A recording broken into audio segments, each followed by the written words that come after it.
Brick World is a FNAF world like Roblox fan game, real time RPG where you have to click moves that show up from your party and use XP like currency to level them up. Today, I will show you tier list of the current roster that is in the game of its uh, of the game's current 13 characters. This is subject to change, but that won't be clear for an indefinite amount of time.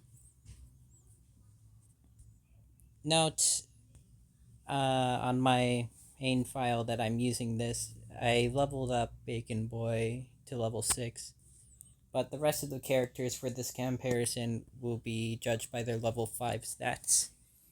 Judging by the fact that most of them would be around level 3 or 4, maybe a level 5 during your entire playthrough.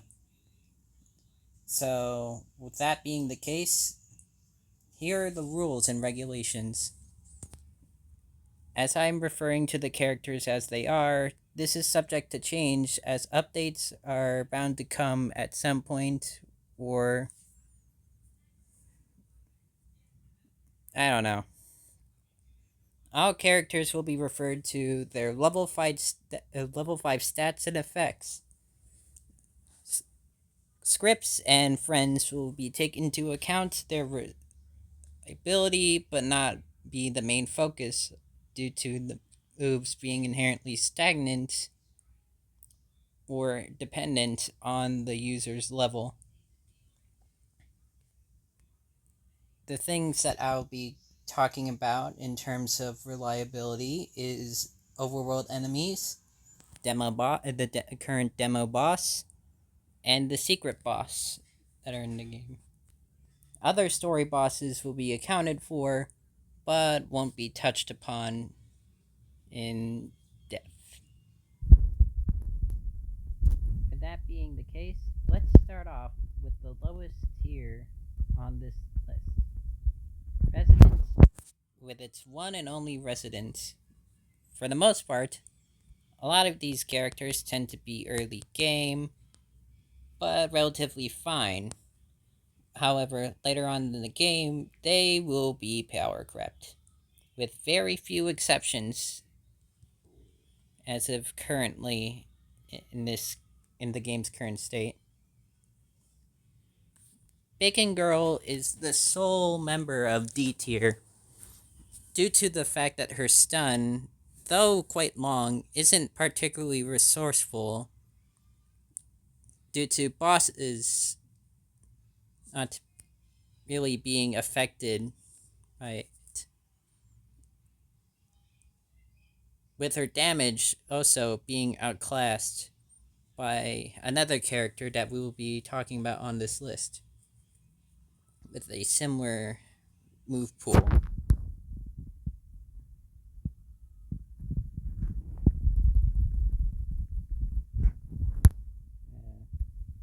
I'm bad at transitions.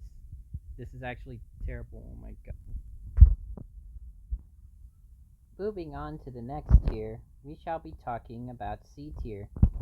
These are characters that you can use throughout the journey, but relatively won't keep due to their likeliness of being power crept by later encounters. Being the second starter on this list is Guest Boy.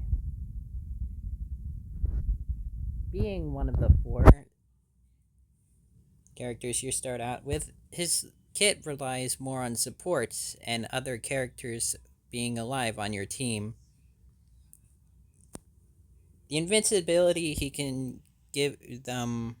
This isn't invincibility, my bad. The invisibility that he can give to a party member could be reliable if it worked like a similar move where it targets the lowest HP, but from my experience, it's inherently random. His speed buff is relatively useful for those that have moves with high cooldowns, giving him utility in mid-game. Though for his last move, BB Shot is inherently lacking in damage. Though not using him to attack all the time, him being degraded to a mediocre support is notable. The second in B tier, in no particular order, is Master Paintballer. Master Paintballer is the neutral variant of the paintballer enemies you see in the second area. Though his damage and AoE spread, it's not even AoE, what am I talking about? Though his damage is impressive, needing an extra turn to mark bosses is inherently annoying to deal with, since it is not particularly aimable.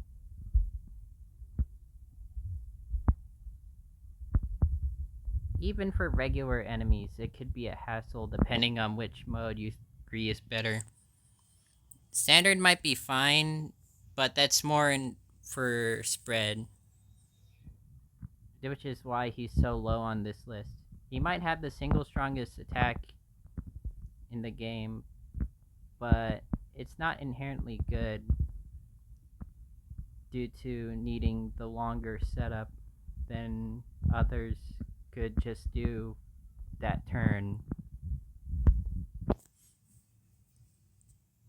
Acting like a charge attack from Pokemon, where you need to waste a turn just to attack, which in dire situations you can't really afford to have.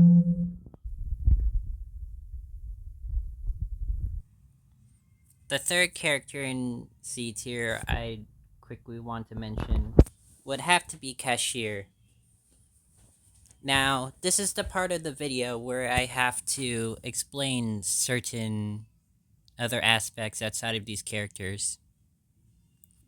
Being the script, specifically this one, Substitute, where if an ally falls in battle, it will activate twice, either sending out a Cashier or a Cook.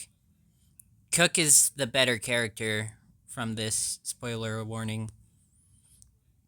Despite having a higher XP need to level up, Cashier inherently lacks in good damage. Punch is an okay single target attack, which you shouldn't really be using. Delivery is an okay spread attack, which does similar but lower damage, doing an entire attack across the entire enemy side, but is inherently outclassed by Cook, who has a better single target damage attack in Breakfast Gun, better AoE in Pizza Wheel, and Throwing Spork, which is a direct upgrade from Frying Pan, despite despite stunning for a lesser duration, does sharp damage, which is super effective against some of the regular enemies in the game. Just so that we're clear, many of the bosses don't have type weaknesses or resistances, though the few exceptions are the cool paintballers and the zombie minions that Stealth Pilot summons.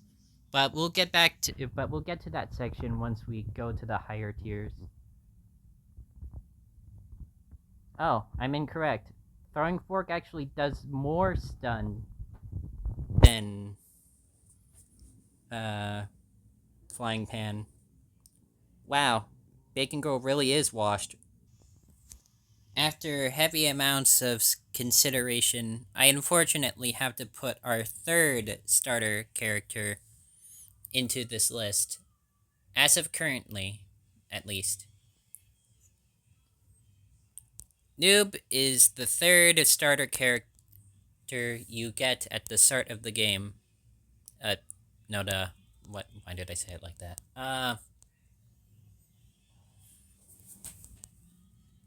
He is this low on the list, not for any particular reason. Some might say he's underrated, but from experience, I don't really like him that much. Noob is Noob acts more like a mimic ball than a distinct character on the roster. Having the only character having the attack Learn, which uses the next character's attack. The problem is that some teams would like to run speed comps. I shall demonstrate in a bit, actually. Never mind. Let me just explain right now.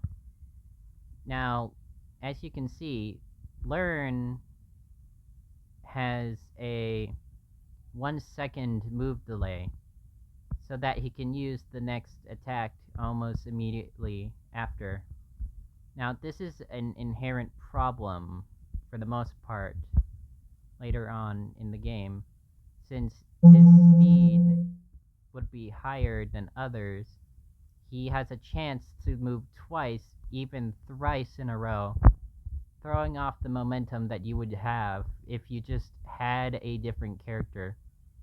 A buffer, maybe a different support, hell, inherent damage. The only real upside to using Noob over a different character is that he's the only one that works well with Cashier and Cool Paintballer, since you can use Cool Paintballer's snipe attack with one mark, only needing to throw one paintball at the target, as one paintball shall be consumed if you do so.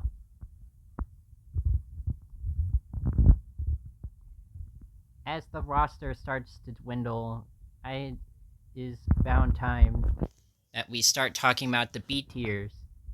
The characters that you would see that you would consider having for late game use.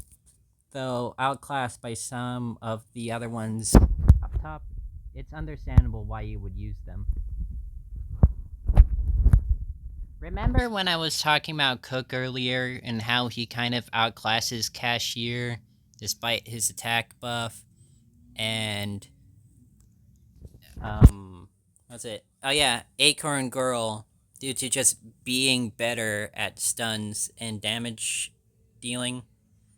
Yeah, he's only a tier or so higher. For the reasons I gave earlier on why the others are not that worth keeping, Cook is a pretty good damage dealer early aim to late game. Not the best, but definitely great at mid game due to having multiple characters with 4 on the team. Late game, I would say, is Pilot. Mid game is the demo boss, and early game is the first area, if you were clear. I probably should have clarified at the start of the video. It's actually kind of sad.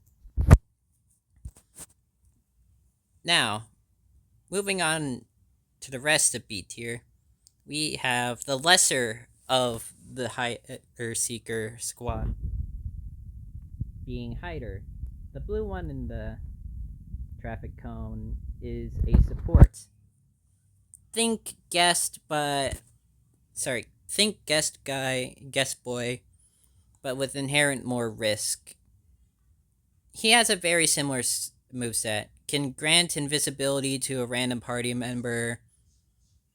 Has Replicate, which is Noob's second ability, which makes him use the move of that was previously used by your opponent, not yourself.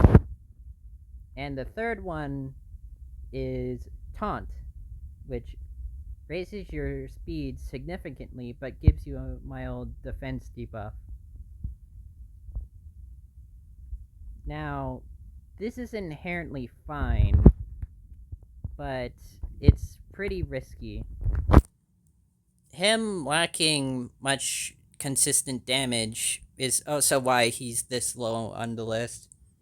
Not bad, but just not that reliable in the slightest. And that is why he is currently placed in B tier. Next on the list is Seeker, being the red one. His kit is being more offensive, but I would say is more of a stunner and debuffer. His two attacks, Auto Seeker and Zap, do AoE stun damage, AoE damage plus stun, and single target damage plus stun respectively. But his third attack, being Radar, which lowers the enemy defense. This is really good for survivability and switching to a more offensive playstyle, which is never a bad thing. I'm not sure if you would use him over some of the supports due to his stuns not being useful against bosses later on. All stuns are actually ineffective later on due to having a heavily reduced stun time. I can only assume for balancing reasons. After him, the next on our list is Guest Squirrel. Technically the fifth lowest lowest,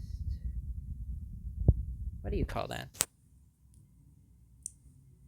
Technically the last of the 5 characters you'd typically see at the start of early game. Though not one of the starters, she has a similar XP need to level up. So that's why that's why some people might clump her together with the starters, despite being an average enemy, an average challenger encounter from first world onward. Now, she's actually a pretty good mid-game character, being one of the 3 healers that we currently have in the game. Her problem, I would like to say, is that her kit kind of struggles a lot with bosses. Now, she's not entirely useful. Actually, she's really helpful for some of the other fights you have to have later in the game. It's just a lot of bosses would use AoE attacks and 4-hit target attacks. So it's not inherently useful for her single target high HP healing. Usually, some of the time, 2 characters will be on low. You'll heal 1 to a staggering amount, and then that other character dies because its HP is just wasn't healed fast enough. Party Grenade is a AoE stun, which doesn't do damage, but similar to Auto Seeker, applies stun to the entire battlefield enemy side. I really should... Maybe I should have taken vocal training. And her last move has to be the least interesting. It's low damage single target attack, similar to Guest Boy, is actually the exact same attack of that Guest Boy has. Just mediocre damage. Even at level 5, it only does 30 damage, which is about a third some of the other characters on this some of the characters in A and S tier would have in just spread in general. Now, if you have been keeping record, I'm bad with lists. We only have 4 characters left to fill out next 2 tiers. Don't worry, it's kind of like this for a reason.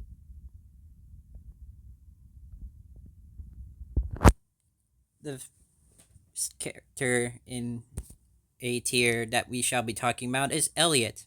Remember, the guy for Forsaken. He is not a punching bag anymore. Though not the best healer, he is one of the only healers that we have in this game. Remember party favors from FNAF World? Well, ever heard of Healing Pizza? Healing Pizza is Pizza Wheel, but it does relatively okay healing per hit. Around level 5, it does 10 HP of healing per hit, equating to 50 to 70, depending on how lucky you are. Outside of one of the best support moves in the game, Elliot is a debuffer, specifically an attack and attack speed debuffer. Just think Phantom Freddy if he had healing instead of Rainy Day. Now, are these debuffs good? Not particularly notable, no. They only last for about his turn and is not that good, unfortunately. Maybe it'll be useful later on. Maybe it'll get buffed to last a bit longer. But otherwise, a 10-second debuff isn't particularly worth it if you can just use Pizza Wheel and heal off some chip damage while doing chip damage of your own. This second and final character of B tier goes to Bacon Boy. We're finally talking about him. He is high A tier, just missing out on S tier due to me already inflating the other tiers with the rest of the characters.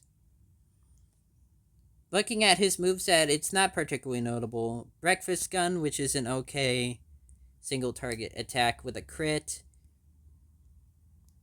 and healing ability, and ability that boosts defense. However, I think his ability to boost defense is better than Guest Boy's and Hyder's ability to raise speed,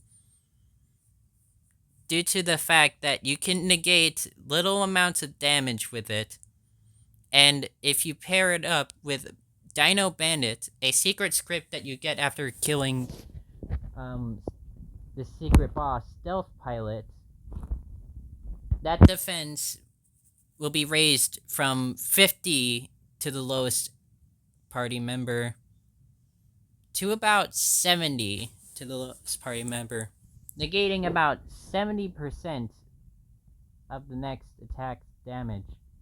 Now, you can also heal, but if the rest of your party is at moderately high amount, this gives you an opportunity to use one of your other healers while negating a lot of the damage you could have taken otherwise.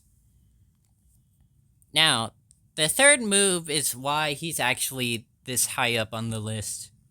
Though Homemade Shield is a pretty good move, it's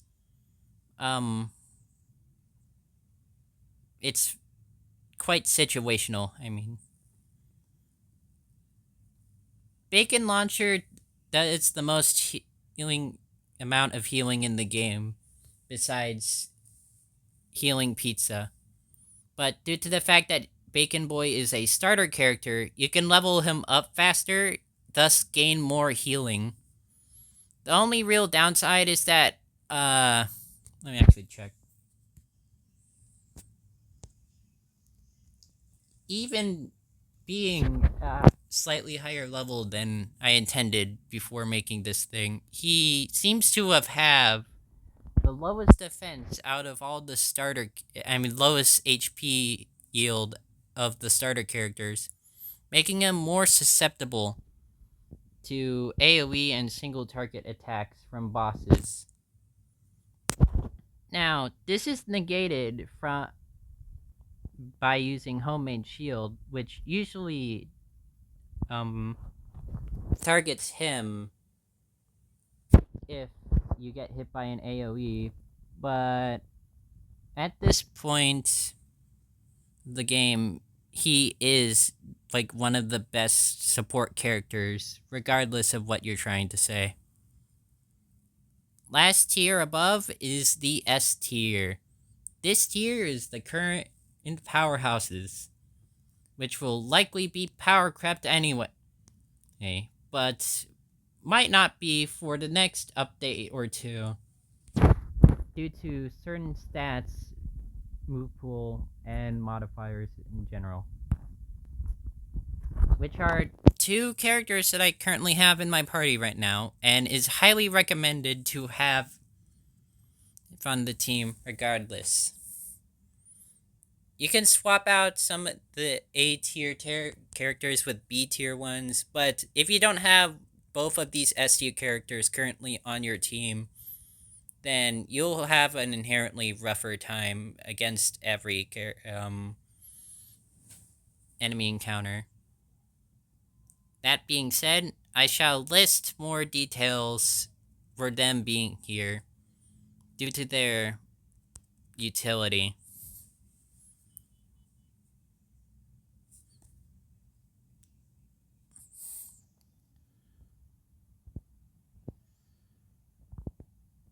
Dude and X-Manager are one of the best late game characters as of this demo. If there's anything that appears after September 1st, 2025, then this thing is inherently outdated. Oh my god.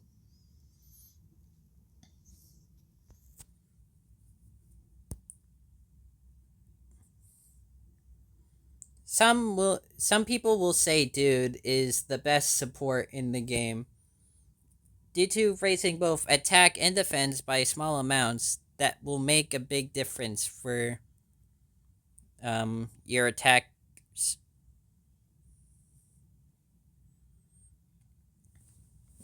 Especially paired with the script Pizza Fury, which works like FNAF World's Pizza Fury, making pizza wheel spawns at regular intervals.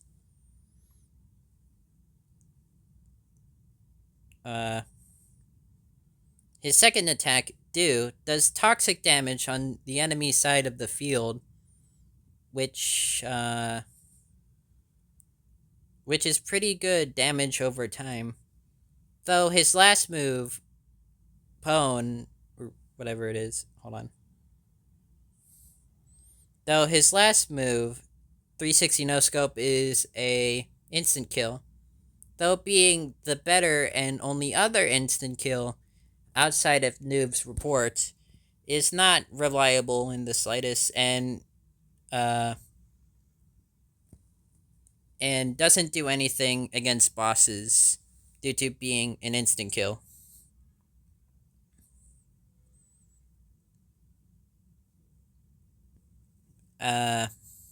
Backdoor is a better attack boost than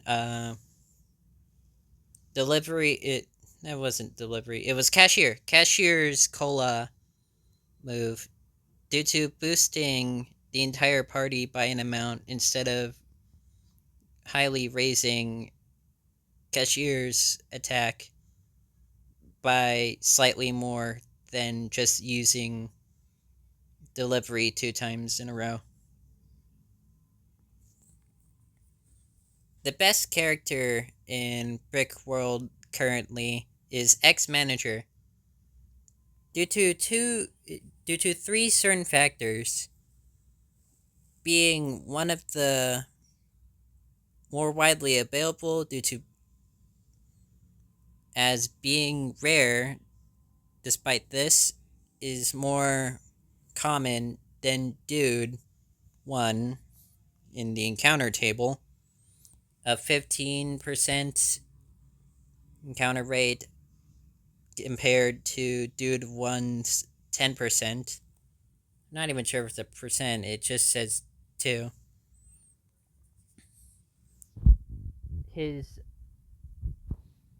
his order up move doing this one of the highest single target attack in the game, if not is the highest. Uh oh, and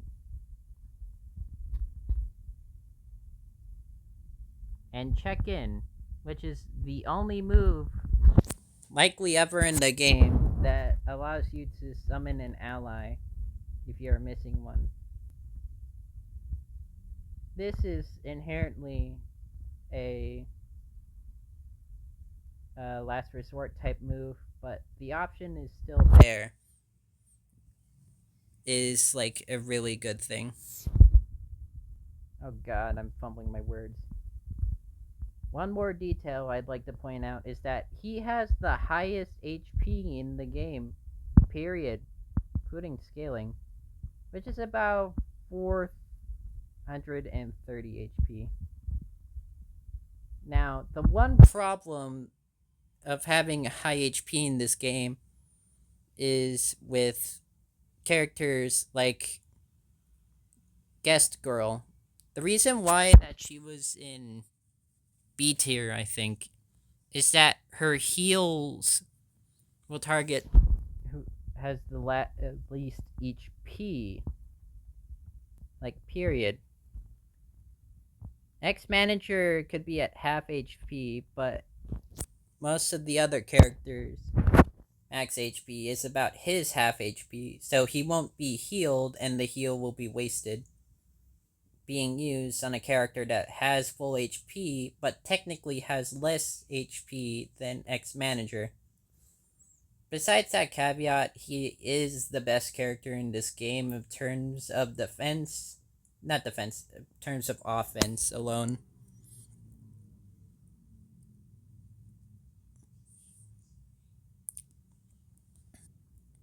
Okay, so that is my August 31st, 2025 character rankings of the Brick World uh, characters.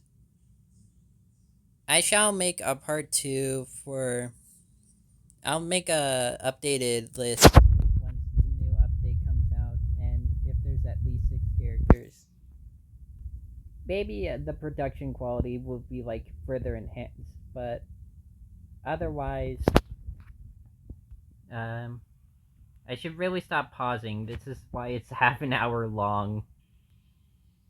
If the bugs don't get fixed with Stealth Pilot's um, battle, then I'll make another video discussing the problem with fighting the secret boss Stealth Pilot on mobile and why it makes it one of the hardest fights in the game, if not going to be one of the hardest fights in the game.